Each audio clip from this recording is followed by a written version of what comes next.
मराठवाड्यामध्ये धरणांमध्ये पाण्याने गाठली नीचांकी पातळी। मोठ्या प्रकल्पांमध्ये फक्त 1% पाणीसाठा, तर लहान बंधारे पडले पूर्ण कोरडे।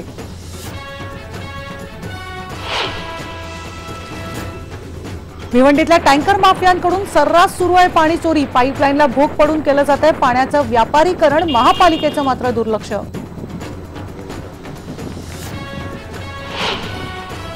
भाईंदरच्या उत्तनमध्ये कचरा डेपोला लागलेली आग अजूनही धुमसते। शहरावर धुराचं साम्राज्य, महापालिकेच्या चुकीच्या कारभाराचा फटका, संतप्त नागरिकांचा आरोप।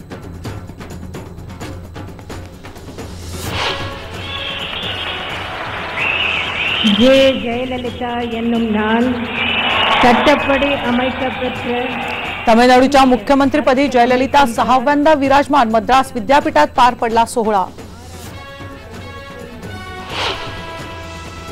नीट परीक्षेबाबत केंद्रीय आरोग्य मंत्री जे.पी. नड्डा आज राष्ट्रपतींना भेटणार। सुप्रीम कोर्टाच्या निर्णयाची पूर्णपणे अंमलबजावणी करत आहोत, नड्डांचा दावा। पंतप्रधान मोदी आणि इराणच्या अध्यक्षांमध्ये आज द्विपक्षीय चर्चा। चाबाहार बंदराच्या विकास करारावर स्वाक्षऱ्या होण्याची शक्यता।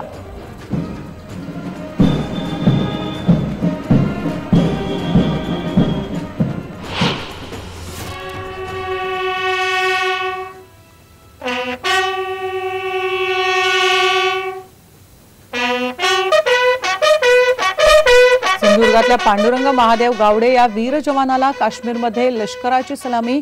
कुपवाडातल्या चकमकीत गावडेंना वीरमरण। उद्या मूळ गावी होणार अंत्यसंस्कार। तक्रार केलेल्या दाम्पत्याला पोलिसांची बेदम मारहाण। मुंबईतल्या कांदिवली पोलीस स्टेशनमधला धक्कादायक प्रकार। सहाय्यक पोलीस आयुक्तांनी दिले चौकशीचे आदेश। इस्रोच्या शिरपेचात आणखी एक मानाचा तुरा। भारतात प्रथमच रियुजेबल लॉन्च व्हेइकलद्वारे अवकाशयानाचं प्रक्षेपण। उपग्रहाला पृथ्वीच्या कक्षेत सोडून अवकाशयान परत येणार। आणि आशियातलं सर्वात मोठं कुराण बडोद्यामध्ये। जुम्मा मशिदीचा दावा, शबे बारातच्या निमित्तानं कुराणाची प्रत काढली बाहेर।